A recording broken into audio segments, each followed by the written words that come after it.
Hello everyone, it's Reverend Dr. Katie. I hope you're doing really great on this Sunday afternoon. I am posting this from my iPad, so it might look just a little bit different than the usual Facebook Lives that I do, but I'm really happy to be here with all of you, getting some technology sorted out. We should be back to the usual format early next week. And there's been a great question that's come up, and it generated a lot of discussion. So I wanted to address that very quickly for all of you. And that is what to do, or what the experience is like when you start sticking up for yourself and people react poorly, when people react badly. This is such a common theme. It's a common question and kind of different variations on like, what in the world do we do with this? Because it is a type of energy. It is a very specific energy when we put ourselves out there, maybe for the first time, and then people lash out. They start kind of fighting back. I want to address this on two levels. One is an energetic, vibrational level, especially when you're putting yourself out there spiritually. The second is a boundary level, like kind of a basic relationship boundary level. And both of these are very important. Your boundaries are also highly vibrational, so they're really important. And we see, of course, in the life ministry, death and resurrection of Jesus Christ, that Jesus operates vibrationally. He makes a lot of people very uncomfortable. He pushes their boundaries, actually, and he sets firm boundaries for himself. And a lot of people react badly to what he had to say. So you know what? Sometimes when you're stirring the waters in this way, it's not necessarily a bad thing. But how do you do that and feel good about it in your own journey, in your own walk? So let's address this vibrationally first. What is it like when you put yourself out there, either stick up for yourself, or you put yourself out there and you tell someone, you know what, I'm a Christian and I also love chakras, or I'm also exploring crystals, whatever it is that you put out there, and they react badly. So what's happening to you in that moment? You might feel a sinking in the pit of your stomach, and you might feel really hollow, and you might feel even nauseous, and you might have this overwhelmed surge of feelings that comes in, and you have no idea what to do with that. So there's a couple of reasons why that's happening. You've raised your vibration. You've shifted into a new level, and you've had the courage to speak up about whatever this is with family, friends, strangers, you name it. Their vibration hasn't necessarily shifted, and you're operating at two different levels, but you're not at quite enough high vibration where you just don't care anymore. This is what I'm here to tell you. After you do this enough times, when you feel very self-secure in your own walk, in your own spirituality, in your own journey, everyone else can have all the drama that they want. You'll be like, it won't matter to you anymore. That doesn't mean you don't care about those people. It doesn't mean you don't love them. It means you're not sucked into their low vibration. I also want to encourage you to give people the benefit of the doubt. You spring new news on them. They have no way of knowing that this is a direction that you've gone, and they're startled by it. And they're wrestling with their own feelings. And they're actually allowed to have that part of their journey. It doesn't have to affect you and your vibration. That's the real difference. So we want to get your vibration so high, you can hold it up here. You can let everyone have the drama that they need to have. It doesn't affect you and your journey.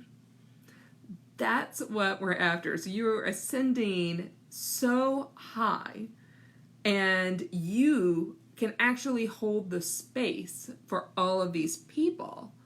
And that discomfort that you feel initially will dissipate. It will start to go away the more you practice this. And what I do is teach people how to get into this space through all of these metaphysical tools and feel very self-secure in their own journey through their study of scripture, through their experience with their Christian walk, through community, through their fellowship with Christ. So when you are so self-assured in your own stuff, it won't even matter what other people say. And when and if they are in a vibrational space to hear you, and after they've seen your witness through your actions and through your life, then you'll be prepared to tell them what's going on. Right? So this is what happens at a vibrational level. And so that initial period of discomfort will go away if you keep on raising your vibration and keep on learning everything that you need to learn.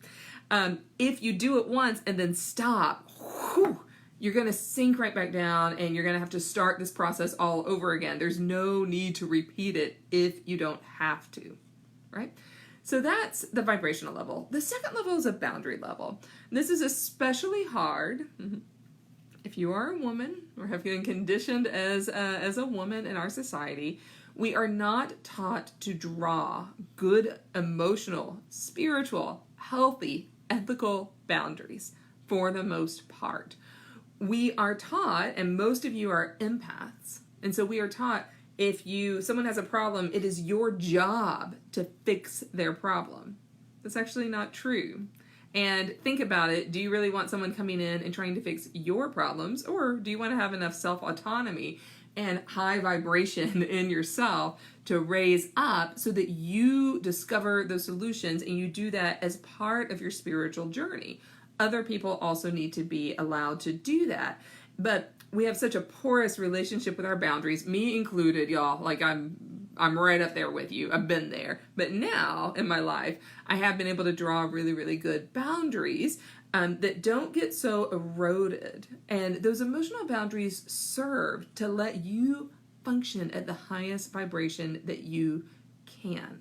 So think about it that way. When you have very clear emotional boundaries and you tell someone else, that sounds like I understand that you're really concerned and you got some strong feelings about what I'm doing, and it's creating that it's created a vacuum in their own lives and that they're dealing with that. Just allow them to deal with it. They are totally allowed to deal with that.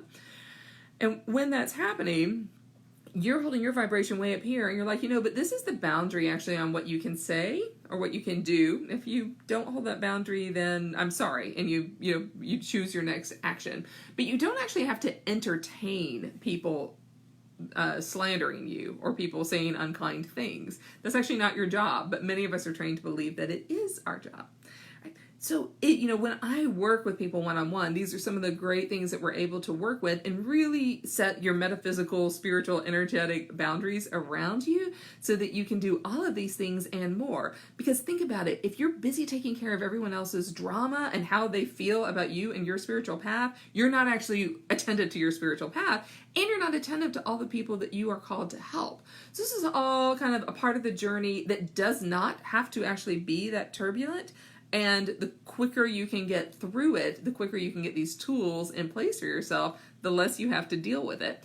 So I would encourage everyone to separate other people's drama from your spiritual walk. Are you going to let someone else's being upset at you keep you from the life that you want to live and keep you from impacting the people that you want to impact? That's what we're really all about here. We want to impact at the highest level possible. It's my goal is to train 250, 300 people over the next few years so we can get out there and make the biggest possible impact on the planet that I believe Christ is calling us to make. And we are disciples of Christ, not of other people. That's not to say that their questions and journey isn't important. Of course it is. It's people that you love, but it doesn't actually define or determine you. And once we can make that separation, it's really beautiful. And then I notice that other people probably have similar questions that you do. They are waiting on you to claim your gifts and to set these really high vibration in your own life so that they can be drawn to you, so that they can learn from you in a way that's really healthy, really appropriate, has really, really good boundaries. And so that's the delicate but beautiful dance that we're all in. And I would love to be able to show you exactly how to do this in your own life and get you the same results. I've gotten lots of clients so far as they are navigating this beautiful, beautiful world of metaphysical Christianity. So I would welcome any comments that you have, any questions. Because I'm on a mobile device, I don't really see them all right now. So I'm going to go log off and then log back on, and I'll be able to answer any questions that you have. Just reach out and private message me, and then we will go from there. I am really looking forward to hearing from all of you, and have a blessed rest of the day.